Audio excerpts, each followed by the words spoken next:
علماء نے حضرت عائشہ کی دیگر روایات کو سامنے رکھ کر یہ نتیجہ نکالا ہے کہ عام طور پر سرکار دو عالم صلی اللہ علیہ وسلم کا معمول یہ ہوتا تھا کہ آپ رات کو آرام بھی فرماتے تھے اور قیام بھی فرماتے تھے،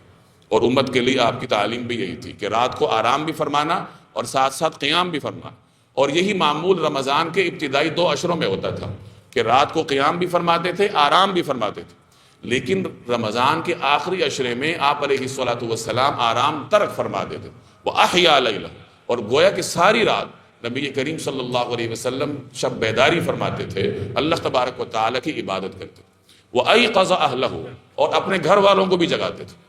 ایک صحابی کہتے ہیں نبی کریم صلی اللہ علیہ وسلم نے ہمیں جو قیام اللیل کی جماعت پڑھائی ہے، اتنا تو آپ کو معلوم ہے کہ 2-3 راتیں آپ علیہ الصلوۃ والسلام نے صحابہ کو خود رمضان کی راتوں میں قیام اللیل کی جماعت کروائی، جسے ہم تراویح کہتے ہیں۔ تو یہ صحابی کہتے ہیں کہ وہ 3 راتیں کون سی تھی؟ طاق راتیں تھیں، 23ویں رات، 25ویں رات اور 27ویں رات۔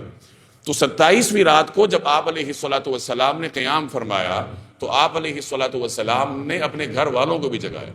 یعنی چونکہ وہ اہم رات تھی، طاق رات تھی، تو اس کی برکات اور ثواب میں شریک کرنے کے لیے نبی کریم صلی اللہ علیہ وسلم نے اپنے گھر والوں کو بھی جگایا، ان کو بھی اپنے ساتھ قیام میں شامل رکھا۔ ایک روایت میں آتا ہے کہ آخری عشرے میں آپ علیہ الصلوۃ والسلام رات کے کھانے کو سحری بنا لیتے تھے،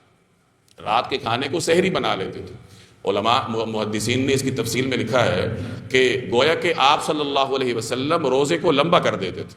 اور رات کو کچھ کھانے پینے کی بجائے روزے کو لمبا کر کے سحری تک لے جاتے تھے، کہ آخری عشرے میں آپ علیہ الصلوۃ والسلام مغرب اور عشاء کے درمیان غسل فرمایا کرتے تھے۔ یہ بھی آپ کی سنت رہی ہے کہ مغرب اور عشاء کے درمیان غسل فرمانا۔ اب غسل کیوں کرنا؟